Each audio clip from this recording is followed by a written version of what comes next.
nagpapalabas ng pagpapalabas ng salin, pakitang tao lang daw. Bakit hindi mo kaya ilabas ang salin mo, Ilustay? Hindi mo kaya? Agoy! Sige nga, pakinggan natin to. Last na to, last. Introducing the all-new Jollibee app. Mas madali nang mag-order ng Jollibee favorites mo. Attorney, last na to ha. Yes, hello everyone. Welcome back to my YouTube channel. Bata si Attorney Claire Castro. Medyo lagi ako nalilate. Ang dami natin na topic. Na kasi mahaba yung discussion pagka medyo mainit na eh. O medyo late ako ng 14 minutes. Eh, nandiyan si, nandiyan si... Forward.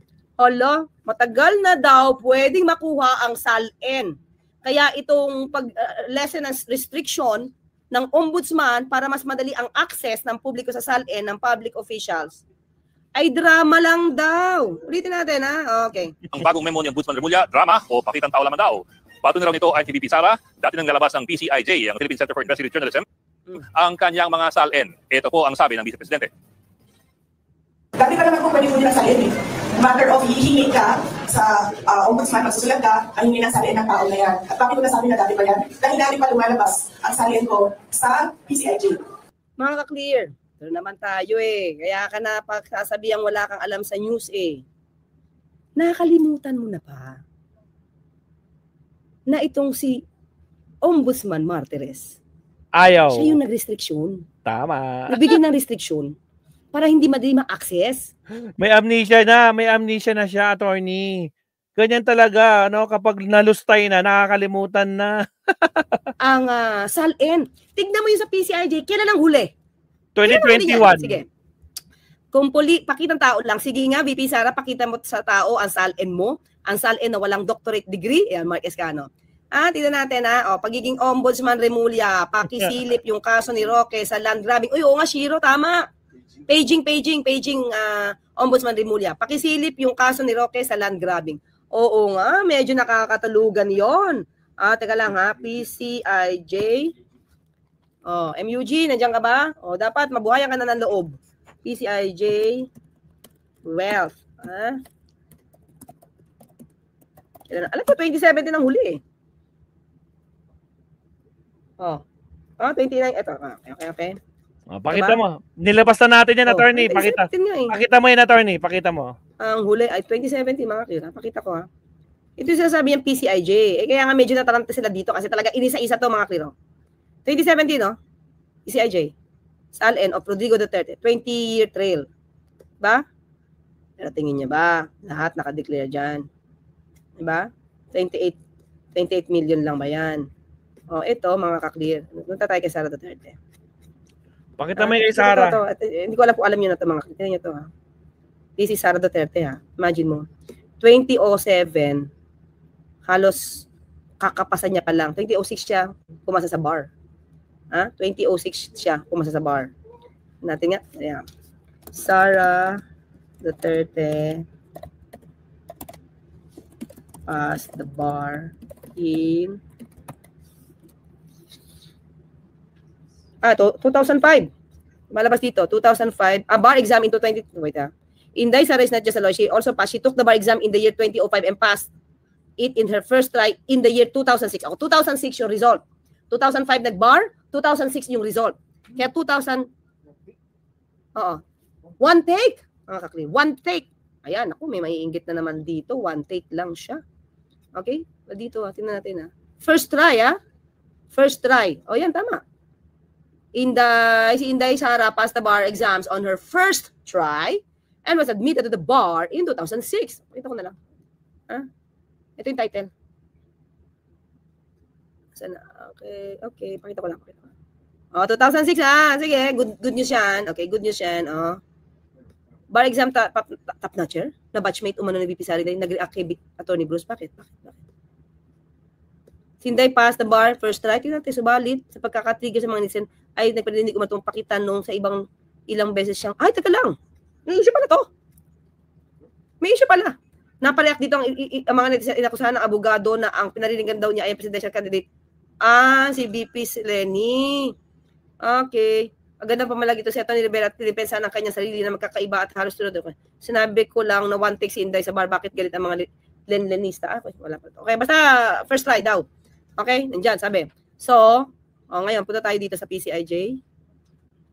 Yan, mga 2007 2007. Pero, may pera niya. Millionaire kids na siya. Millionaire. Nipo baby na. Nipo baby na siya. Mga kakli, dahil, okay, Sarah filed her first SALN. She declared her net worth at the time. Meron na siya 7.25 million. Saan niya kinuha ito? Ayaw. Cursor ko, saan? Ay, bakit ayaw? Ano? Saan niya kinuha ito? Nipo baby na sila. 7.25 million. Ah? Ang SALN naman ni Paolo in 2007, magkano? 8.34 million. Kabarangay captain pa lang siya noon. Diba? Tapos, itong kay Sarah, mga kakli, tingnan nyo. Paano ito nagbabayad ng tax? Yung kanyang Carpio Duterte lawyers, 2007, ay, tandan-dandan. Not declared by Mayor Duterte in SALN. Naku, di pa pala na-declare. But indicated as office of the husband, Maneses Carpio, not registered. Not registered. So, paano nagbabayad ng tax to? Wale. Ha? O, tapos meron na silang, Davao Corporate, CYK. Incorporator. For dissolution na agad. Ha? Tapos ito pa. Davao Bounty Times, Food Corporation. No other documents available in SEC aside from articles of incorporation. Yan mga friends. So, at the time, mukhang na-trigger sila dito.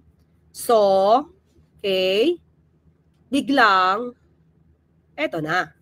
Hindi ko alam kung ito ni Vice Presidente. Ayan, makakaklir. 2021, naglabas ng memorandum. Ito si Martires. Hindi lang 2021, earlier pa. Mga clear news lang ito. Nasaan na ba yun? Ayan. Ito. 2020 pala. Sabi ko sa inyo, kasi nilabas ng PCIJ yun, 2019. So, September 2020, naglabas na ng memorandum. Mukhang dito alam ni VP Sara. Na? Restricting public access to SALNs. 2020. Kasi nga, nabuyang yan sa PCIJ eh. Diba? Pinigilan nila. So ngayon, sabi dito, pero sabi dati ni Ombudsman Martires dito, siya daw kasi ay, nilabas yung SALN niya para siyang tinuligsa. Dahil tinuligsa siya, di ba personal interest, ay hindi na pwedeng access sa SALN lahat. Diba? Hindi na makalabas, pati kay Duterte. Pero I don't know kung si Duterte nag-request dito, pero very timely. Diba? Very timely. Tapos sinabi na lang ni Martires na siya, personal niya. Which is dapat hindi, di ba? Corrupt officers, buster ka nga eh. Tapos konting pitik lang sa'yo. Naka-hide pala ako. Ombudsman Martires. Naka-hide pala ako. Labas ng Memorandum Circular Number 1, September 2020, na restricted na sa public access sa SALN. Eto ang requirement niya. She is a declarant or sino pwedeng humingi? Sino lang pwedeng humingi ng kopya? Yung mismong gumawa. Or duly authorized representative non-declarant. Halimbawa si Sara, meron siyang special power of attorney kay Attorney Zuleika. Kunin mo nga yung SALN ko dyan. Pa-certified true copy ka. Pwede yon. Pero pag hindi, di ba? Dapat ito lang. Yan lang. Dapat, ha? Pangalawa, the request upon lawful order of the court o dapat may court order. O ano sasabihin ni VP Sara na matagal nang pwedeng hingin? Ayan, ito nilabas ni Lolo Martires mo. Diba? Upon lawful order of the court in relation to the pending case. Diba? And the request is made by the Ombudsman's field investigation. Tingin nyo ba magre-request ang Ombudsman na tignan ang SALN ni Duterte? For the purpose of conducting fact-finding. Meron na nga siya ulinigan tungkol sa di umanong 125 million pesos confidential funds. Anong ginawa ni Martires kay VP Sara? Hindi kailangan talaga magbigay ng resibo pag confidential funds. Kasi confidential yun. Nakalimutan niya yung joint memorandum, yung joint circular 2015-01 kung paano mag-report ng confi funds. Ombudsman pa yan, So ito, mukhang hindi alam ito ni VP Sara. Sabi niya, drama lang daw. Yung pagkakaroon ng bagong memorandum, meron existing memorandum 2020, Memorandum number 1, kauna-una niya, payata itong memorandum na ginawa ng Ombudsman. Ito pa mga clear. Ano sabi niya? Martires insists on restrictions to SALN access. At kapag ikaw ay gumawa ng mga komento tulad ng ginawa ng PCIJ, ang gusto niya, mapakulong. Sabi niya sa mga mambabatas, gusto ko gumawa kayo ng batas na yung mga magkokomento tungkol sa SALN, pakulong nyo. Ano yan Corruption buster yan. Pero, siya mismo ang nagbo-block sa mga taong malaman kung corrupt o hindi yung isang tao. Di ba? Anyway, yan mga kaklira. Nakalimutan niya yan. Ito pa. Di ba? Ito, nakalimutan niya rin. Statement on Ombudsman Samuel Martirez proposal to penalize those who make commentaries on SALN. Commentaries lang, gusto na ipakulong ni Ombudsman, So, anong ginawa ngayon ni Ombudsman? Boying Rimulya. Ombudsman Rimulya lifts SALN restrictions. Ayan, nilift niya yung mga restrictions na i-impose ni Martirez. Na pwede na makita, mabilis. Pero depende pa rin yan, mga kakli. Baka naman kung saan nyo gagamitin. Depende pa rin yan kung ano yung reason nyo. Diba? Kung reason nyo is lawful naman at okay naman, makaka-access kayo. But depende yan sa magiging request nyo. So, ito ang nilift ni Ombudsman Martirez, yung ginawang restriction, sobrang higpit na restriction ni Ombudsman, or former Ombudsman Martirez. Tapos sasabihin ni Vice Presidente, na drama. So it means, mga kaklir, it means one thing.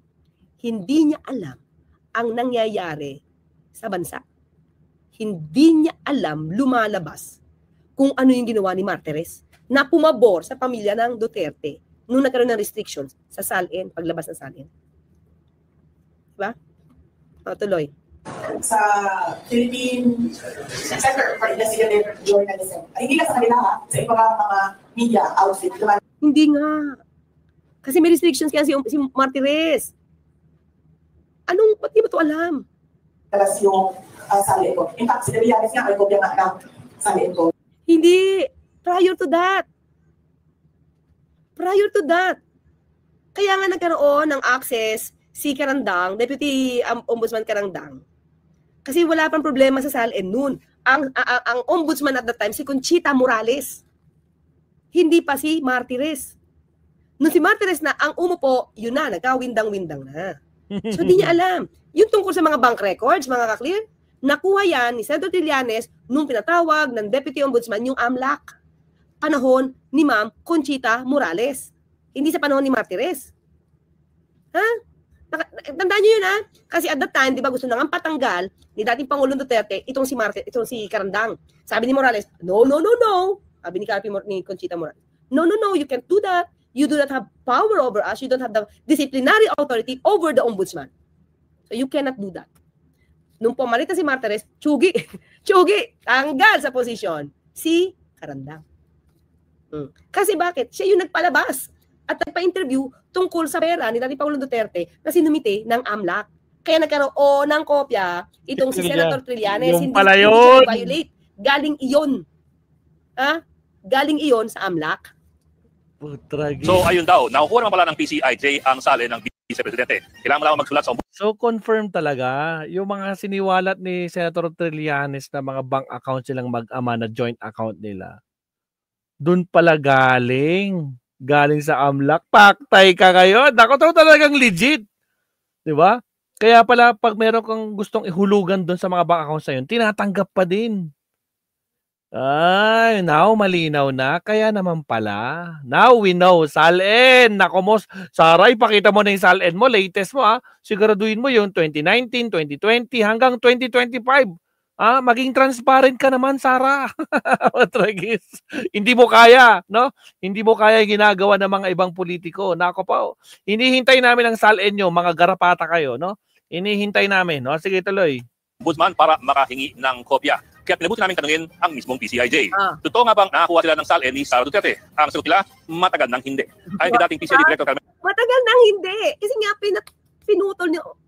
Yan na nga ba ang problema? Vice Presidente pa naman. Mali-mali yung facts na binibigay. Fake news. Pero isa, 2 beses okay pa, mga kaklir eh. Pero yung, wala kang kaalam-alam sa nangyayari sa paligid mo. Tapos gusto mo maging pinakamataas na leader ng bansa? Mahirap yun. Hirap yun. Pela Buena, ang huli nilang nakuha ang SALN ni Sara Duterte noong 2017 pa. 8 taon na po. 2017 ang huli. Pinakita ko sa inyo, mga kaklir. 2017. Pero na-post nila, yung kwento nila, 2019. 2017 ang huli eh. Ang nakakalipas. Kinumpirma ko yan ni PCIJ Training Director Weng Paan. Katunayan, ito po ang ginawa ng PCIJ na storya tungkol sa SALN ni Sara Duterte. Ko sa inyo, di ba? 2017. Ang huling nakuha nila, 2017 pa. Nung si Sara ay mayor pa po ng Davao City. Ang pagigipit mga SALN nagsimula sa kanyang ama, si dating Pangulong Duterte. Nakalimutan niya to? Diba? Medyo kahiya-hiya ito na hindi niya to alam, mga ka-clear. Sa totoo lang. Kaya-hiya talaga. Diba? Kahiya-hiya ito. Magmula 2018, hindi na naglalabas si Pong Duterte ng SALN. Sa halip, pinagsasapasahan lamang ang PCIJ ng Office of the President at ng Ombudsman, ang siya kustodyo ng SALN ng Presidente at ng Vice Presidente. Ito pa, taong 2020, naglabas si Ombudsman Samuel Martres ng bagong patakaran para lalong higpitan ang pagsasapubliko ng mga SALN. Sa bagong patakaran, kailangan ka munang payagan ng opisyal na nag-file bago mo masilip ang kanyang SALN. Doon lamang ilalabas ng Ombudsman ang kanyang SALN. Sa makatwid, kung gusto mong imbestigahan ang nasabing opisyal, kailangan magpaalam ka muna sa kanya. Muli. Diba? Ngayon, yung kaso, diba, may issue about the plan. Nandito mo na yun. Sabi natin na Ombudsman can initiate its own investigation. No need for somebody to file a case. They can do that. Kasi corruption buster sila eh.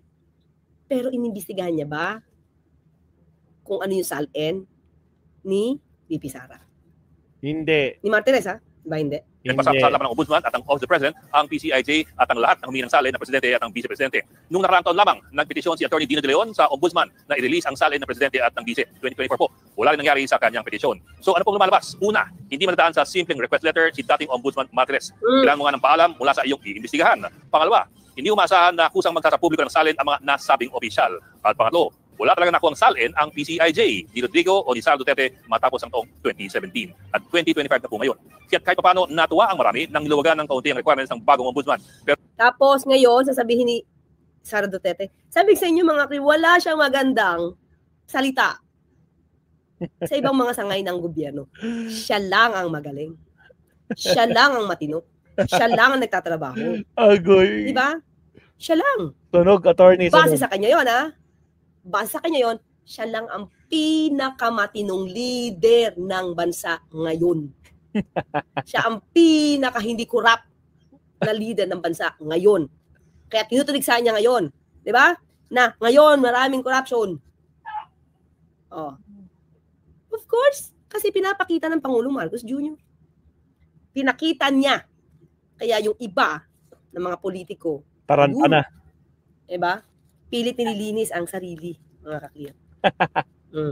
Uy, parang kilala ko yun, attorney, ha? Pilit nililinis ang sarili.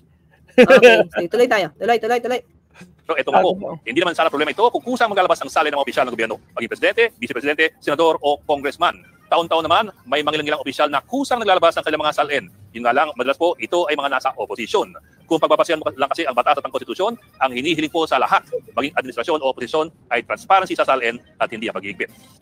Okay, kita na natin mga clear. Pinakita ko sa inyo kung gaano ba kababaw ang vice-presidente, especially patungkol sa paligid niya. Walang alam. Ano ba? May nakakataka naman kasi na vice-presidente, parang hindi ka updated sa news. Hindi ka updated sa nangyayari sa paligid mo. Hindi siya updated, attorney. Kaya ba pati pag-audit, pag-report ng SALN, hindi mo alam how to do that. Kaya lagi nagkakaroon ng notice of disallowance. Diba mga anyway, yan na nga pinakita ko sa inyo kasi nga drama nga lang daw. Pakitang tao. When in fact, siya yung nagdadrama. Exactly. Gusto niya palitawin na, malinis ako. You can get it anytime. Kaya nga yung PCIJ, nakuha, 2017 yung huli. Diba? 7 years ago pa. Hindi na inalaw ng tatay mo yun. Hindi, 8 years ago. Ombudsman. Diba? Nung nakalampag ng PCIJ sa kanilang article ng 2019, 2020, ay wala na. Restricted na. Yung SALN ni Senrisa wala pang 19M. 12 years na senator, 6 years na congresswoman. Si Kaufman, how much? 150 per month. You can just imagine how Sara SALN will look like if only she'll file, honestly. Yun lang, main shoot, diba?